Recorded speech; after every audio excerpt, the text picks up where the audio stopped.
Hello दोस्तों, मैं हूं अविनाश विश्वास और आप देख रहे हैं मैथ्स में। साथियों, आज हम एचसीएफ और एलसीएम पढ़ाने जा रहे हैं। आज यह एचसीएफ और एलसीएम का मेरा पहला क्लास है, तो चलिए बिना समय गवाए शुरू करते हैं एचसीएफ और एलसीएम।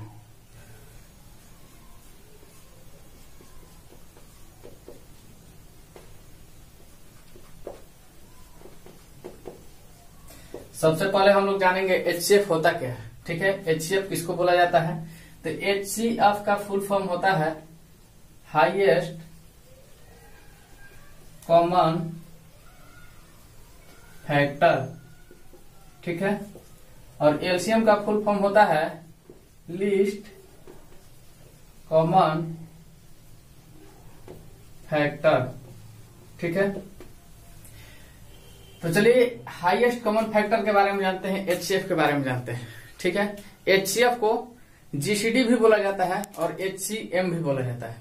तो चलिए शुरुआत करते हैं, हम देखते हैं कि एचसीएफ होता क्या है, एचसीएफ कैसे ज्ञात किया जाता है। वैसे एचसीएफ और एलसीएम सबको ज्ञात करने आता है, क्योंकि हम लोग 10th से नीचे 5-6 में हम लोग सीखे होंगे कि एचसीएफ क्या होता है, एलसीएम क्या होता है, कैसे बनाया जाता है। एचसीएफ और एलसीएम को बनाने के लिए दो तरीका होता है, भाग विधि और गुणनखंड विधि। ठीक है, तो चलिए हम दोनों विधि को फिर से ताजा करते हुए चलते हैं, क्योंकि जब हम शुरुआत कर रहे हैं तो हम सब चीज शुरू से लेकर चलते हैं। आपको आता है कोई बात नहीं, देख लीजिए। ठीक है, आज यह मेरा बेसिक क्लास होगा, इससे ज्यादा हम कुछ शायद करने वाले नहीं है।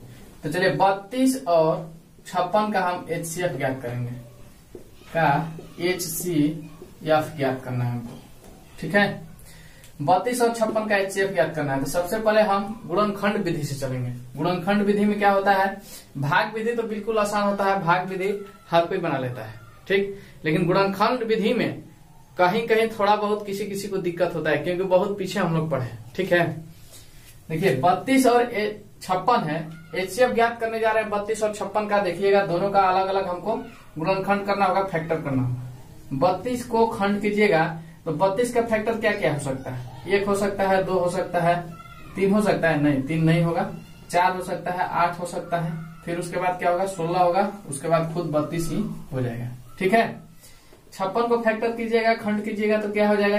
1 हो गया, 2 हो गया, 3 तो नहीं होगा, 4 होगा, 14 चौक 56 होता है, 4 हो गया है, 5 नहीं होगा, 6 हो जाए, 6 भी नहीं होगा, 7 होगा, 7 हो जाता है, 8 हो जाता है।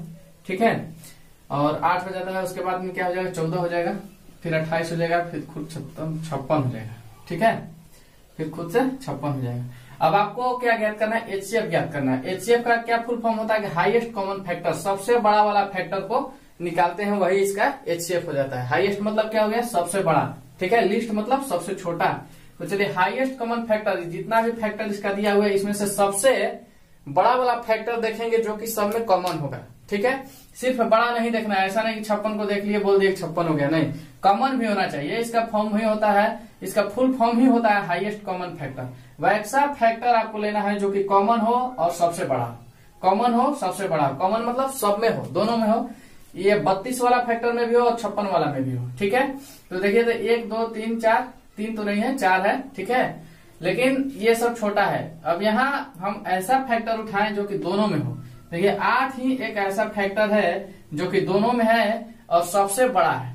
ठीक है, इन वैसा फैक्टर जो कि दोनों में हो, ठीक है, और वो बड़ा भी हो। तो देखिए 1 से, 2 से और 4 से ये फैक्टर जो है 8 बड़ा है। वैसे इससे बड़ा तो 16, 32, 14, 28 भी है, लेकिन ये दोनों में है नहीं। 16 देखिए इसमें है, इसमें है नहीं, 14 इसमें है, इसमें है नहीं, इसीलिए हमको 8 ही इसमें से लेना होगा, क्योंकि सबसे बड़ा कॉमन फैक्टर यही है। कॉमन फैक्टर अर्थात दोनों में। कॉमन किसको बोलेंगे? जो दोनों में हो, ठीक है, और बड़ा हो, अपने से छोटे वाले से बड़ा हो। जैसे 1 नहीं ले सकते, 2 नहीं ले सकते, 4 नहीं ले सकते, क्योंकि ये छोटा है, 8 से छोटा है ना, 4 से देखिए 8 बड़ा है ना, इसीलिए चलिए 8 ऐसा कॉमन फैक्टर हो गया जो कि दोनों में है। तो इसका एचसीएफ आपको हो जाएगा, एचसीएफ हो गया है 8, यही आंसर है। ठीक है, आप इसको भाग विधि द्वारा बनाकर भी देख सकते हैं। भाग विधि कैसे बनता है? छोटा से बड़ा में भाग दिया जाता है। अगर 32 और 56 का हम बात कर रहे हैं तो 32 से 56 में भाग दीजिए, 32 से 56 में भाग दीजिए। एक बार में कटा तो 32 से इसको सब्ट्रैक्ट कर लेंगे, घटा लेंगे तो 4 हो जाएगा, और यहाँ पे 2 हो जाएगा। चलिए 32, फिर ये जो 32 होता है यहाँ पे आ जाता है, ये भाज्य बन करके यहाँ पे आ जाता है, और शेष को भाजक बना करके भाग दिया जाता है। ये सब आप पहले जानते होंगे, लेकिन हम शुरू किए हैं इसलिए हमको बताना फर्ज है। चलिए 8 हो गया, यहाँ पे 24 को काट देगा कितना बार में, 3 बार में काट देगा। यहाँ भी देखिए HCF आ गया है 8, HCF क्या हो गया 8 आ गया है, ठीक है। तो इस तरह से भाग विधि से ऐसे बनता है और गुणनखंड विधि से ऐसे बनता है। गुणनखंड कीजिएगा तो उसमें यही देखिएगा कि जो फैक्टर है उसमें से कॉमन होना चाहिए, ठीक है। हाईएस्ट होना चाहिए और कॉमन होना चाहिए। हाईएस्ट का मतलब सबसे बड़ा फैक्टर होना चाहिए, और उसमें भी बड़ा तो होगा ही लेकिन वो कॉमन होना चाहिए, दोनों में होना चाहिए। ऐसा नहीं कि बड़ा देख करके 28 56 मार दिए कुछ भी, कि चलिए बड़ा तो ये है 56 है, इसमें बड़ा 32 है, तो देखिए इन दोनों का HCF जो होगा एक ही होगा। ऐसा नहीं कि इसके लिए 32 और इसके लिए 56 हो जाएगा, अलग अलग हो जाएगा, ऐसा तो होता है नहीं। तो इस तरह से इसका HCF कितना हो गया है 8 हो गया। अब चलिए आपको हम LCM बताते हैं कि LCM कैसे बनाया जाता है। चलिए देखते हैं इसका LCM ज्ञात करके, ठीक है। LCM का फुल फॉर्म क्या होता है, लिस्ट कॉमन मल्टीपल, ठीक है। इसका फैक्टर लिखे होंगे शायद गलती से। चलिए 32 और 56 का ही LCM लेते हैं। 32 और 56 का हमको LCM ज्ञात करना है, LCM ज्ञात करना है, ठीक है। चलिए 32 का हम मल्टीपल लेंगे, मल्टीपल अर्थात 32 का खंड करके आप देख लीजिए। 2 से करिए इसको 16 बार में, फिर 2 से कीजिए 8 बार में, फिर 2 से कीजिए 4 बार में, फिर 2 से कीजिए 2 बार में, ठीक है। तो 32 का जो मल्टीपल आ गया है 2 के पावर 5 आ गया है। 2 के पावर 5 भी लिख सकते हैं, या आप इसको 2 को 5 बार लिख दीजिए, 3 4 और 5, ठीक है। अब चलिए 56 का मल्टीपल करके देख लीजिए। 56 का कीजिएगा तो कितना हो जाएगा, 2 से कीजिए 28 बार में ये हो गया, 2 से कीजिए 14 बार में ये हो गया, और 2 से 7 बार में ये हो गया, ठीक है। 2 गुना 2 गुना 2 गुना 7 इस तरह से हो गया, ठीक है। अब क्या कर लेते हैं कि सबको मिला करके लिख लेते हैं। देखिए इसमें कितना 2 है, 2 के पावर 5 लिख सकते हैं क्योंकि 5 को 2 है, ठीक है। और यहाँ पे क्या है, 2 के पावर कितना है 3 है। ये 2 के पावर 5 है, और यहाँ पे क्या है 2 के पावर 3 गुना 7 है, यही तो है, ठीक है। अगर 2 के पावर 5 लिखते हैं तो 3 इसमें इंक्लूड है। अब चलिए 2 के पावर 3 लिखने की जरूरत नहीं है क्योंकि 2 के पावर 5 आप लिख चुके हैं। 2 के पावर 3 जो है 2 के पावर 5 में समाहित है, ठीक है। अब यहाँ पे बच कौन रहा है, सबको मिलाकर लिख लेना होता है, किसी को छोड़ना नहीं होता। अब 7 अकेले बच रहा है, 7 को अकेले लिख लीजिए। और 2 के पावर 5 कीजिएगा तो कितना हो जाता है 32 हो जाता है। 32 में 7 से गुना कर दीजिएगा तो कितना हो जाएगा, 7 गुना 14 और 17 21 और 1 22 224। यही इसका आंसर है, ठीक है। तो इस तरह से ये निकल गया। अगर आप इसको इस तरह से बनाते होंगे पुराने मेथड से, 32 और 56 को ऐसे करके, चलिए 16 हो गया, 28 हो गया, इधर 8 हो गया, इधर 14 हो गया, इधर 4 हो गया, इधर 7 हो गया। अब इसको गुना कर लेते हैं, 2 दूना 4 दूना 8, 8 चौके 32, 32 7 224। 32 में 7 से गुना कर देते हैं 224, यही होता है ना। चलिए प्रश्न देखते हैं। दो संख्याओं के गुणनफल 216 है, यदि उसका महत्तम समापवर्तक 6 हो तो लघुत्तम समापवर्तक ज्ञात कीजिए, ठीक है। महत्तम किसको बोला जाता है, HCF को बोला जाता है, HCF। और लघुत्तम समापवर्तक लिस्ट कॉमन मल्टीपल LCM को बोला जाता है, ठीक है। तो चलिए आपको LCM बताना है, HCF दिया हुआ है और दो संख्याओं का गुणनफल दिया हुआ है। ऐसे प्रश्न आते हैं तो इसको कैसे बनाते हैं। इसको बनाने के लिए एक तरीका होता है, एक फॉर्मूला होता है, देखिएगा। एक फॉर्मूला क्या होता है कि दोनों संख्याओं का गुणनफल या दो संख्याओं का गुणनफल बराबर HCF गुना LCM, ठीक है। दो संख्याओं का गुणनफल आपको प्रश्न में दिया हुआ है 216 है, और यदि उसका महत्तम अर्थात HCF दिया हुआ है कितना 6 है, और आपको LCM बताना है। तो बता दीजिएगा, क्योंकि दो संख्याओं के गुणनफल के जगह पे, दोनों संख्याओं के गुणनफल के जगह पे क्या लिख लीजिएगा 216, और बराबर में क्या HCF कितना दिया हुआ है 6 दिया हुआ है, और LCM आपको पता है नहीं तो LCM के लिए LCM लिख लीजिए, LCM आपको बताना है। अब इस 6 जो है गुना में है तो इधर आकर के भाग हो जाता है, इससे इसको कटा लीजिएगा, 36 18 3 बार में कट गया है, और 6 छक्के 36, ठीक है। तो LCM बराबर आपको निकल के आ गया है 36, यही आंसर है, कुछ नहीं करना है। आपको LCM पता चल गया है कि 36 होता है, ठीक है। अगर आपसे HCF ना दे करके और LCM दे देता, प्रश्न में आपको LCM दे दे और HCF ज्ञात करने के लिए बोल दे, तो कैसे ज्ञात कीजिएगा। जैसे यही प्रश्न को ले लीजिए कि यदि दोनों संख्याओं का गुणनफल जो है, दोनों संख्याओं के गुणनफल के लिए हम A इंटू P कर ले रहे हैं, ठीक है। अर्थात एक संख्या हो गया P और दूसरा संख्या हो गया, ठीक है। तो दोनों संख्याओं का गुणनफल 216 है। इसी प्रश्न पे हम HCF को गायब करते हैं, LCM का वैल्यू रखते हैं, और आपको HCF ज्ञात करके दिखाना होगा, ठीक है। दो संख्याओं का गुणनफल आपको 216 दिया हुआ है और एलसीएम दिया हुआ है कि 36 है।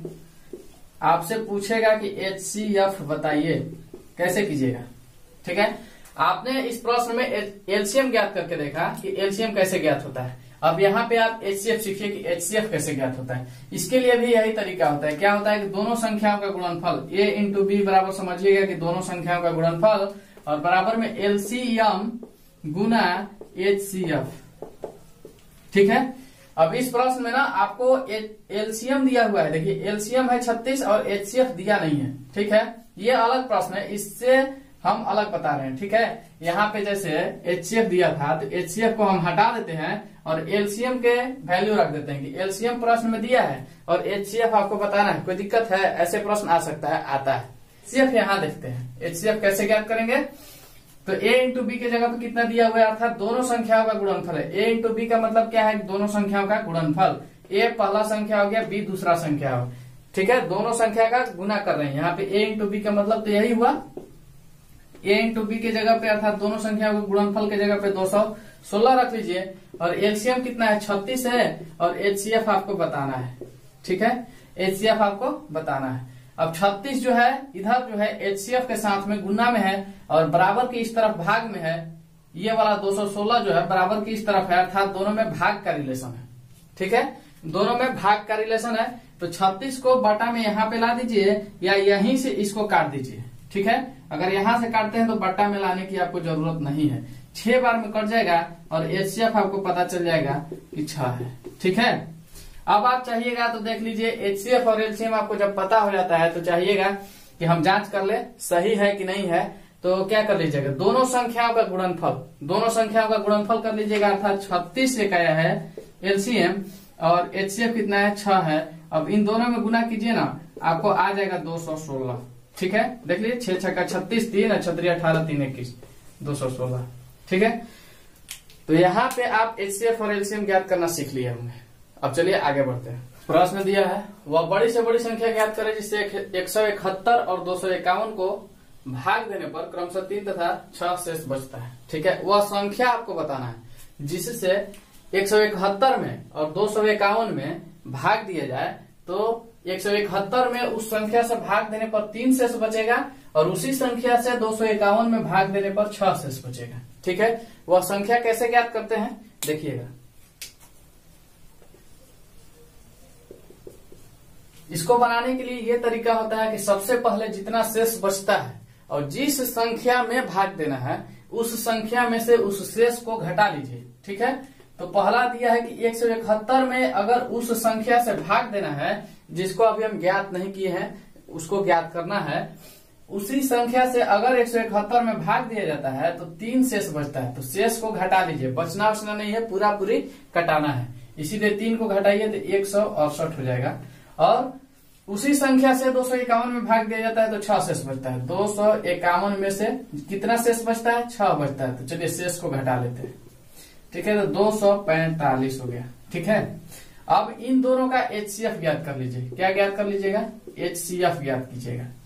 अब गुणनखंड विधि से ज्ञात करने में थोड़ा दिक्कत होता है क्योंकि इसका फैक्टर खोजना पड़ता है और भाग विधि आसान होता है, जल्दी जल्दी हो जाता है। तो चलिए इसका एचसीएफ कैसे ज्ञात करेंगे। 168 से छोटा से बड़ा में भाग दिया जाता है तो कितना बार में जाएगा, 1 बार में जाएगा। 168 घटा लीजिए, 8 7 15 हो जाता है और ये क्या है 6 7 13, यहाँ पे 7 77 बच गया है।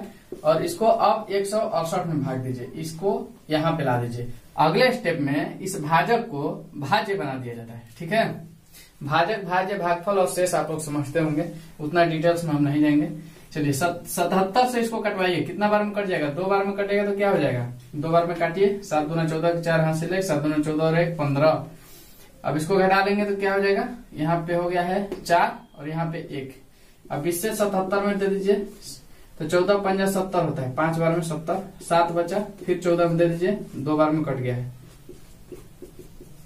तो इसका एचसीएफ जो आ गया है ना 7 आ गया है, 7 हो गया है। ठीक है, आपसे पूछा है कि वह बड़ी से बड़ी संख्या ज्ञात कीजिए, तो बड़ी से बड़ी संख्या 7 ही है। 7 से बड़ा कोई संख्या नहीं है जो कि 171 और 251 में भाग दें तो 3 तथा 6 शेष बचता हो। 7 से बड़ी कोई संख्या नहीं है। ठीक है, आप देखिएगा कि बड़ी से बड़ी संख्या का जिक्र कर रहा है और आप यहाँ 7 आंसर दे रहे हैं, तो यही है 7 ही होगा, सही आंसर है। ठीक है, क्योंकि 7 से बड़ा कोई संख्या नहीं है। 7 से छोटा संख्या हो सकता है, लेकिन जैसे नहीं होता है कि 1 2 3 4 ये सब है फिर 7 है। ठीक, तो बड़ी से बड़ी संख्या हमको लेना होता है तो हम 7 इसमें से लेते हैं। ठीक है, अब आप चेक करके देख लीजिए कि ये संख्या में 7 से भाग देने पर 3 तथा 6 शेष बचता है कि नहीं। 171 में 7 से भाग दीजिएगा, 171 में 7 से भाग दीजिएगा तो 3 शेष आपका बचना चाहिए। ठीक है, तो क्या कर लेंगे, 7 दूना 14 और कितना बच गया है, 3 बच गया है और 7 चौका 28। तो देखिए 3 शेष बचा क्या, 31 में से 28 जाता है तो 3 शेष बचता है।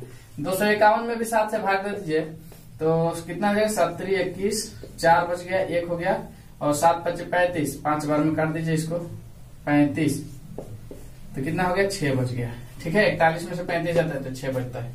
तो सत्यापित हो गया कि 7 से वह बड़ी से बड़ी संख्या 7 है, जिससे 171 में भाग दिया जाता है तो 3 शेष बचता है और 251 में भाग दिया जाता है तो 6 शेष बचता है। ठीक है, अब आप सोच रहे होंगे कि यहाँ पे घटाया क्यों गया है, क्योंकि हम इसको ना पूरी कटाने के सेंस में चले हैं। जब हम एचसीएफ ज्ञात करते हैं तो इसमें से जितना शेष होता है उसको हम घटा लेते हैं। ठीक है, तो इस तरह से ये बन गया कि आपको जो दे देगा कि बड़ी से बड़ी संख्या ज्ञात कीजिए इस तरह के प्रश्न में, तो आप भी ऐसे बनाइएगा। अगला प्रश्न देखते हैं।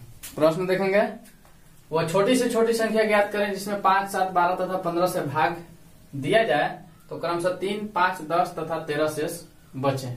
ठीक है, वह छोटी से छोटी संख्या बताना है जिसमें 5 से 7 से 12 से तथा 15 से भाग दिया जाए तो 3 5 10 तथा 13 शेष बचता है।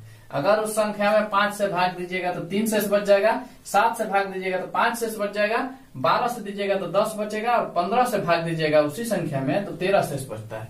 तो वही संख्या हमको बताना है। जब आपको छोटी से छोटी संख्या ज्ञात करने के लिए बोल दे तो आपको लसम ज्ञात करना होता है, लघुत्तम समापवर्तय ज्ञात करना होता है, जिसको इंग्लिश में एलसीएम बोला जाता है। ठीक है, और जब बड़ी से बड़ी संख्या बोले, यहाँ पे पिछले प्रश्न में बड़ी से बड़ी लिखा हुआ था, इसीलिए हम वहाँ पे एचसीएफ ज्ञात किए थे, महत्तम समापवर्तक ज्ञात किए थे। लेकिन इस प्रश्न में गौर कीजिएगा, छोटी से छोटी संख्या ज्ञात करना है। बस आप यहीं से सोच लीजिए कि हमको क्या ज्ञात करना है। जब छोटी से छोटी का जिक्र कर दे तो एलसीएम ज्ञात करते हैं, और जब बड़ी से बड़ी संख्या की जिक्र करे, जब बड़ी से बड़ी संख्या की जिक्र करे तो आपको एचसीएफ ज्ञात करना होता है। आइए देखिएगा,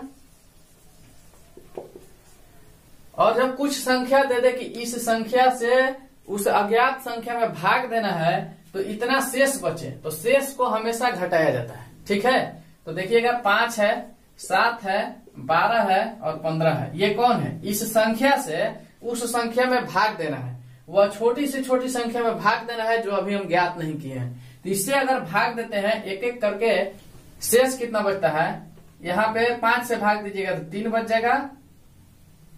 ठीक है, और 7 से भाग दीजिएगा तो 5 बच जाएगा, और 10 से भाग दीजिएगा, 12 से भाग दीजिएगा तो 10 बच जाएगा, और 15 से भाग दीजिएगा तो 13 शेष बच जाएगा। ठीक है, अब चलिए इसका हम इन सबका जो अंतर होगा ना एक ही होगा, 2 होगा, 3 होगा, 4 होगा, 5 होगा, कुछ भी होगा तो सबके लिए एक ही होगा।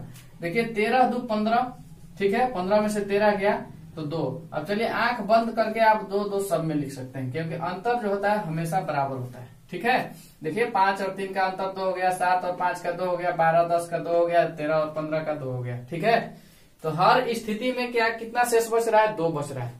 आपको जो संख्या ज्ञात होगा ना, जो संख्या ज्ञात होगा इसके एलसीएम से 2 अधिक होगा, तो उसको जो एलसीएम ज्ञात कर लीजिएगा ना उसमें से 2 को घटा लीजिएगा। ये जो बचता है ना, ये शेष बचा हुआ है, इसको एलसीएम ज्ञात करके घटाना होता है। अब देखिए एलसीएम किसका ज्ञात कीजिएगा, एलसीएम उसका ज्ञात कीजिएगा जिससे आप भाग दे रहे हैं। तो किससे भाग देते हैं, 5 7 12 और 15 से भाग देते हैं। 5 7 12 और 15 का एलसीएम ज्ञात कीजिए, तो 5 7 15 और 12 का एलसीएम ज्ञात करना है। चलिए देखिए कितना से, 5 से काटिए, 1 7 5 3 15 और 12 का 12। अब फिर किससे, 3 से कट जाएगा, 1 हो जाएगा, 7 हो जाएगा, 3 1 1 और 3 4 12। ठीक है, कितना हो गया है, 5 3 15, 15 में 4 से गुना कर दीजिए 60, और 60 में 7 से गुना कर लीजिए, अर्थात 60 गुना 7 बराबर 420। ठीक है, अब इसका एलसीएम जो है ना 420 आया है, लेकिन इसमें से आपको ये शेष वाला 2 घटाना पड़ता है। यहाँ पे जो अंतर आता है, सबका अंतर जो बराबर आता है, इस अंतर को आप घटा दीजिए तो 418। आपको पता चल गया है कि वह सबसे छोटी संख्या 418 है जिसमें 5 से, 7 से, 12 से और 15 से भाग अलग अलग दिया जाए तो 3, 5, 10 और 13 शेष बचता है। ठीक है, आपको विश्वास नहीं तो 418 में 5 से भाग दीजिए, आपका शेष 3 आ जाएगा, आपको शेष 3 पता चलेगा। और इसी संख्या में 7 से भाग दीजिए तो शेष कितना आ जाएगा, 5 आ जाएगा। और 12 से दीजिएगा तो 10 आ जाएगा और 15 से दीजिएगा तो 13 आ जाएगा। चलिए हम चेक करके आपको दिखाते हैं। चलिए सबसे बड़ा वाला से देखते हैं। 418 में 15 से भाग दे करके 15 से भाग दीजिए कितना में, 418 में। देखिएगा 13 शेष आ जाएगा। ठीक है, 15 से करते हैं तो कितना हो जाएगा, 15 दूना 30, कितना बचा 11। ठीक है, अब यहाँ पे 8 हो गया है, 118 हो गया। से 8 में कीजिएगा तो 120 हो जाता है। तो कितना से 15 से 7 में करते हैं, 15 7 105 होता है, 105 अर्थात 13।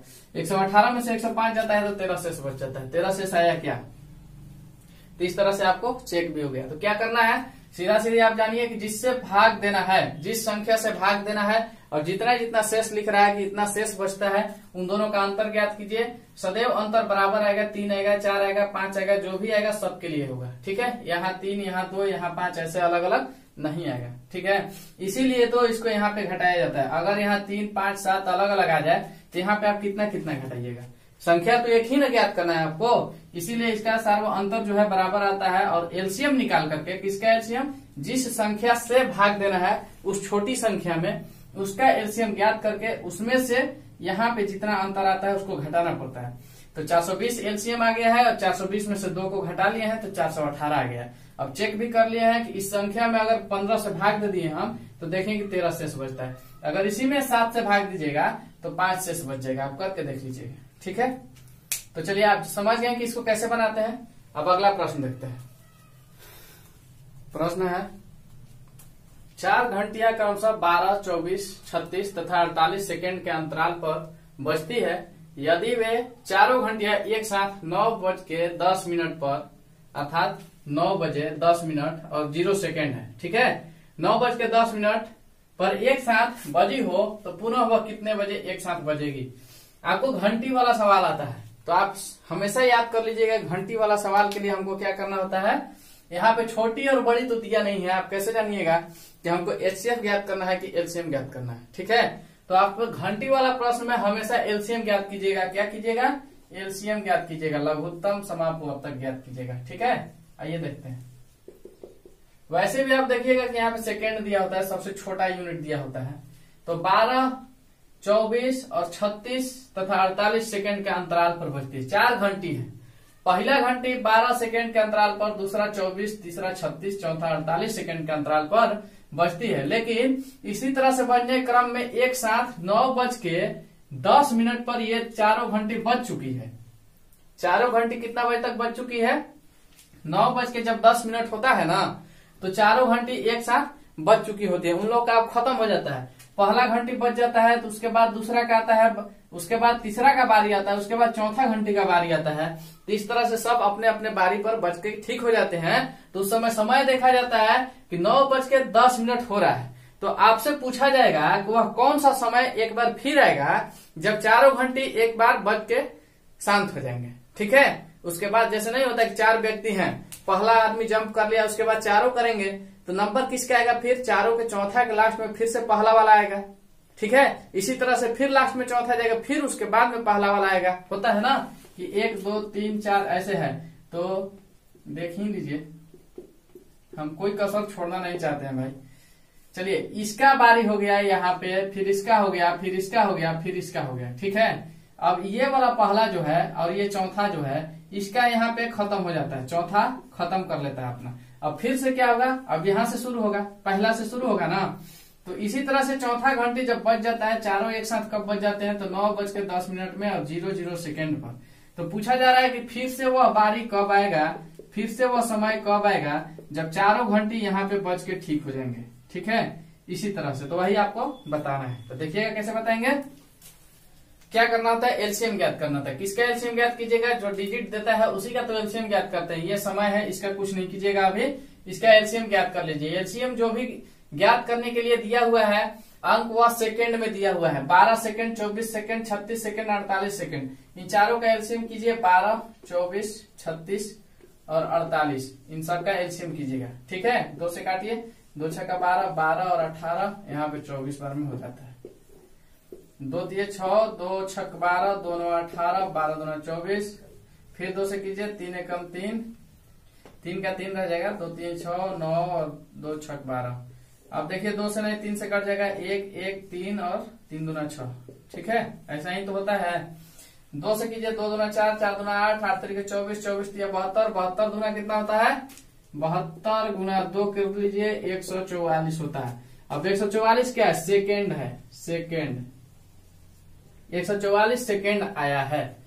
अब इस सेकेंड को आप मिनट में चेंज कीजिए। 144 सेकेंड बराबर कितना मिनट, तो 144 सेकेंड में 60 से भाग दीजिएगा तो कितना बार में कटेगा, 60 गुना 120। ठीक है, अर्थात 2 मिनट 120 सेकेंड बराबर तो 2 मिनट हो चुका है। ठीक है, तो 9:10 है ना, तो 9:12 हो गया, क्योंकि 2 मिनट लग रहा है।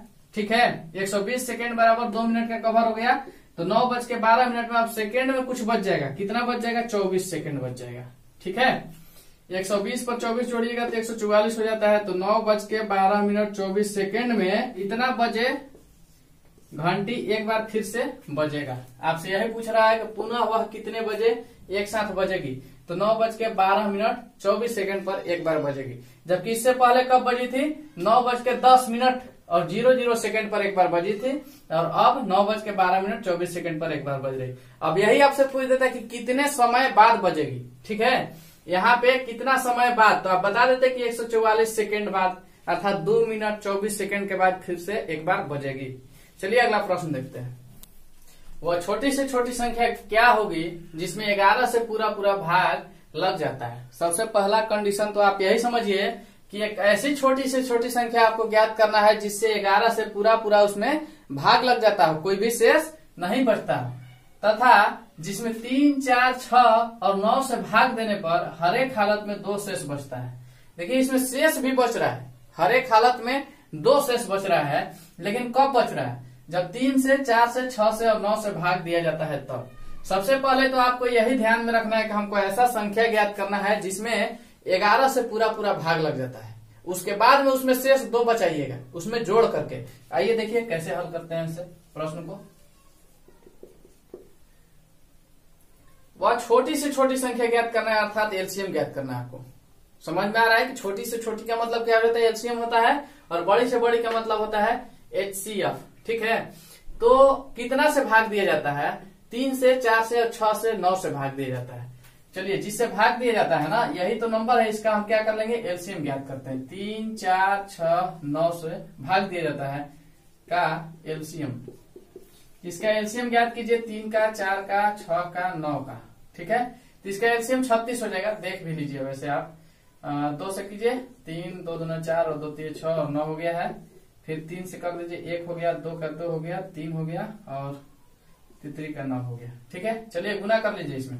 3 दूना 6, 6 दूना 12, 12 3 36। इसका एलसीएम कितना हो गया, 36 हो गया। तो प्रश्न में आपको बोला जा रहा है कि वह छोटी से छोटी संख्या ज्ञात कीजिए जिसमें 11 से पूरा भाग लगता हो। तो ये 36 में, इस 36 में 11 से भाग लगता है, नहीं लगता है। अच्छा, हर एक हालत में 2 शेष बचता है। सॉरी, अभी 36 में भाग मत लगाइए, 2 शेष बचाना है ना, इसीलिए 36 पर 2 को जोड़ दीजिए। हर एक हालत में 2 शेष बचना चाहिए। यहाँ आप देखिएगा कि ये जो 36 है ना, 36 में अगर 3 से भाग दीजिएगा तो पूरी कट जाएगा। ठीक है, 4 से भाग दीजिएगा तो कटिए जाएगा। जो एलसीएम इसका जितना का लिया गया, कोई भी संख्या से भाग दीजिएगा पूरा कट जाएगा। लेकिन आपको बोला जा रहा है ना कि वह संख्या जो है इससे तो कटवे करे, ठीक है, लेकिन इससे भी कटे तो इसमें 2 शेष बचना चाहिए।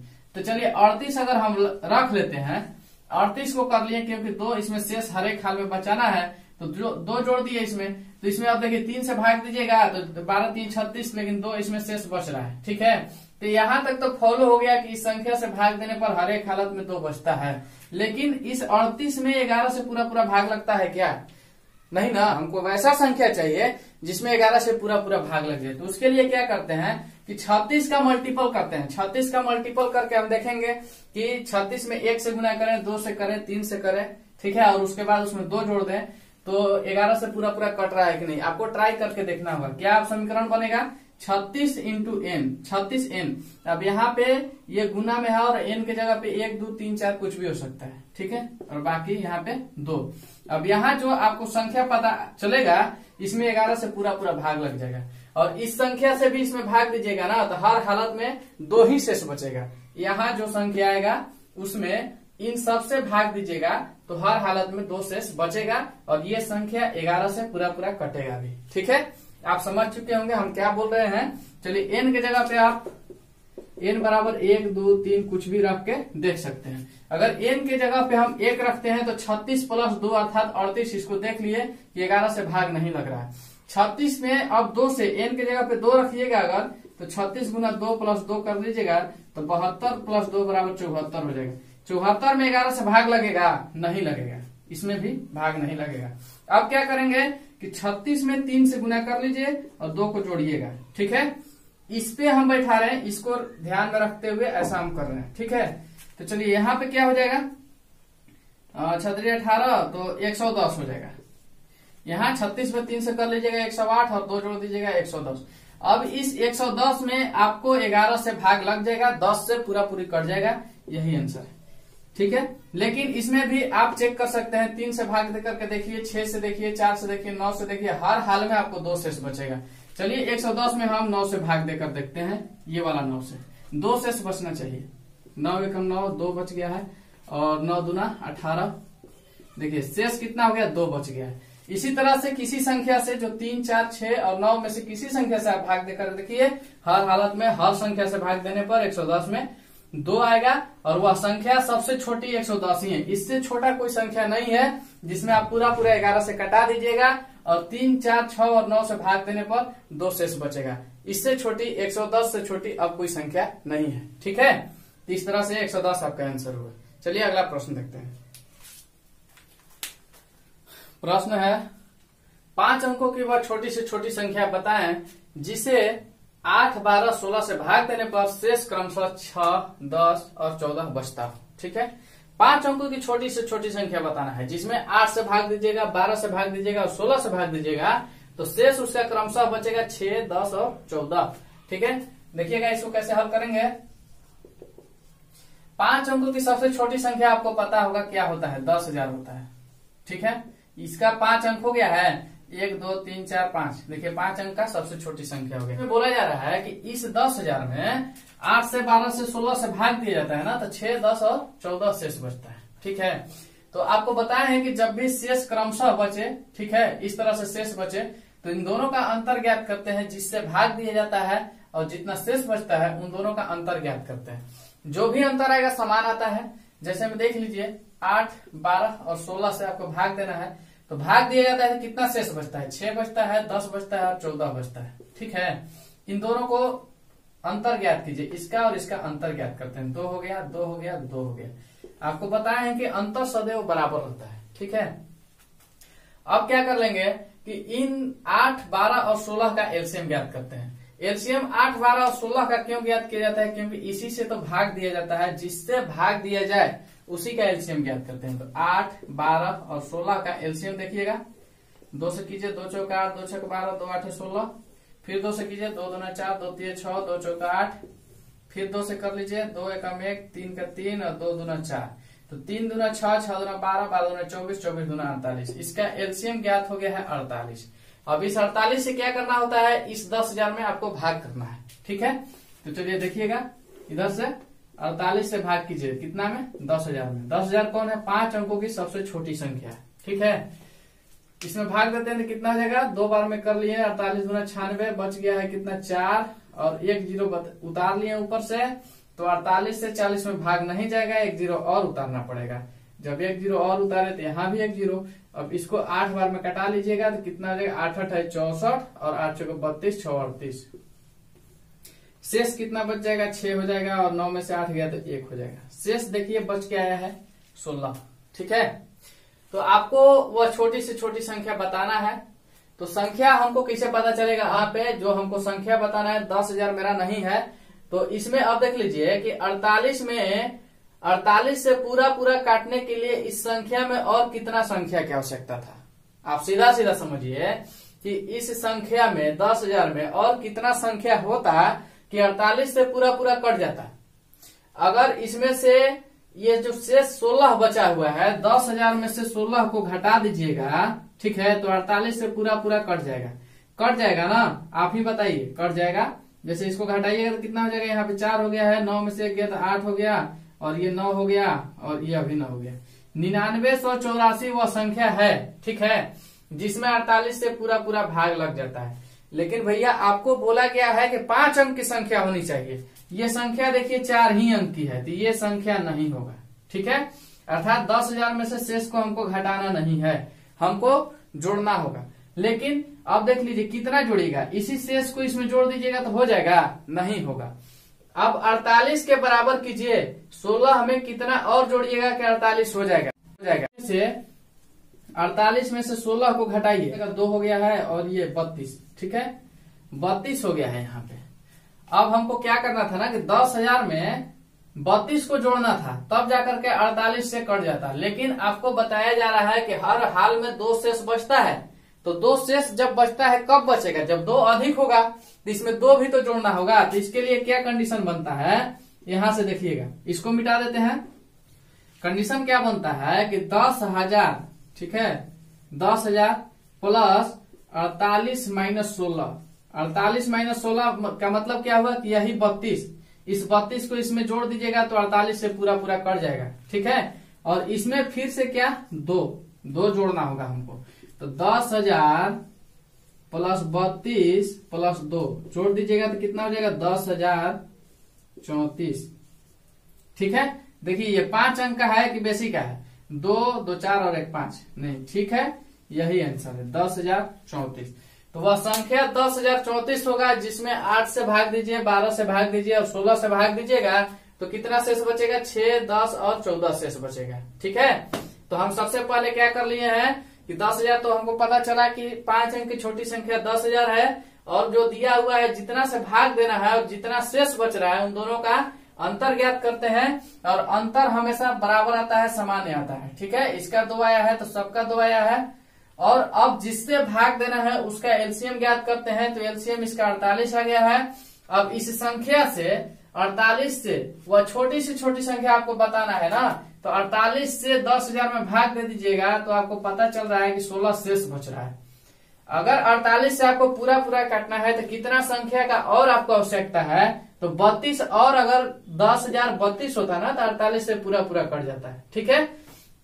लेकिन आपको पूरा पूरा काटना नहीं है, शेष बचाना है। कितना शेष बचाना है, तो 2 शेष बचाना है। क्यों बचाना है, क्योंकि प्रश्न में दिया हुआ है कि 10 और 6 और 14 शेष बचता है, ठीक है। तो इसका जो है हम अंतर ज्ञात किए, तो शेष मेरा अब ये ना होकर के ये हम देखेंगे, ठीक है, कि 2 बचना चाहिए शेष। शेष 6, 10, 14 नहीं बचना चाहिए, शेष 2 बचना चाहिए। किससे, 48 से भाग देने पर शेष 2 बचना चाहिए।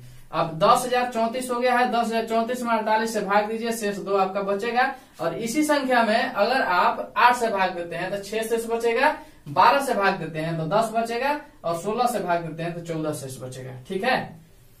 तो इस तरह से आज का आपका बेसिक क्लास थोड़ा लॉन्ग हो गया होगा, लेकिन हम अब इतना ही पर खत्म करते हैं, ठीक है। तो चलिए, अगर आपको समझ में आता है, समझ में आया हो तो लाइक, सब्सक्राइब और शेयर कीजिएगा, और कमेंट करके बताइएगा कि आपको ये मेरा क्लास कैसा लगा। अगर कोई ट्रबल हो तो आप बता सकते हैं। क्लास के पीरियड में हम हंसी मजाक नहीं करते, क्योंकि हम सीरियस रहते हैं। हमको पता है कि आपको पढ़ाने हैं, टाइम पास करने नहीं है, ठीक है। चलिए, तब तक के लिए दीजिए इजाजत। धन्यवाद, थैंक यू।